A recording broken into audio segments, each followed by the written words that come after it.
Bina itoo Oromiyaa walabaa ijaaruuf dirqama Itoophiyaan diigamuu hin qabdu jettani.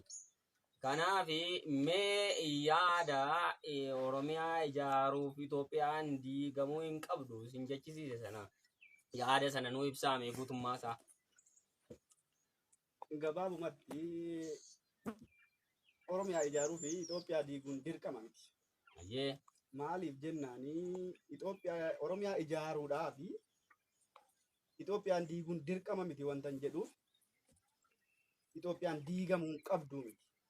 Ayyee. Diigamuu dandeessi, diigamuu dhiisuu dandeessi. Ayyee. Kaa itti dhokaasaa jirruuti. Kaa lolaa jirruu fi maaliif jenna maaliifi Oromiyaa argachuu. Carraa kamiin arganne karaa nagaanis haa ta'u, lolaanis haa ta'u. Oromiyaa walaboomtee Oromiyaa biyya taate arganne taanaan Itoophiyaatti dhukaasu dirqama hin qabu. Itoophiyaatu Oromiyaa gadhiise bakka qubsuma isaatii akkuma amma Finfinnee godhatee jiru kan Itoophiyaa gadee Oromiyaa gadhiise bakka kan biraatti qubsuma godhatee sirna isaa sana fudhatee naannolee Itoophiyaa jala jiran amma jalatti bulaa jiran hunda qabatee dhaqee achitti bulchuu danda'a. Ayyee yaada irra deebiima gara keessanumaan dhufa. Dirqama Oromiyaa walabaa ijaaruuf Itoophiyaan diigamuu hin qabdu yaada jedhudha. Yaada isin kaasaa jettanii.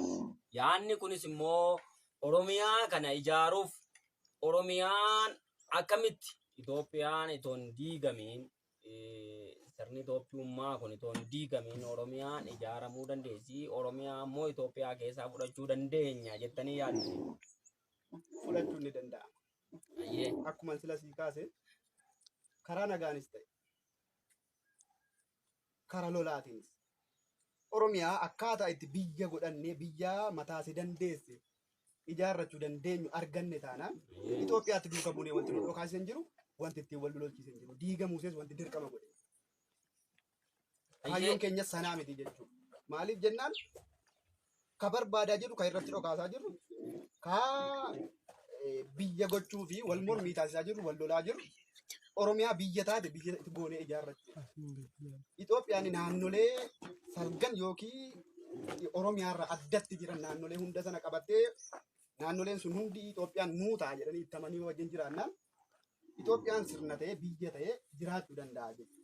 Garuu qubsuma isaa Oromiyaa keessaa baafachuu qabaa jechuudha. Maaliif jennaan Oromiyaan biyya mataasii dandeesse taanaan seera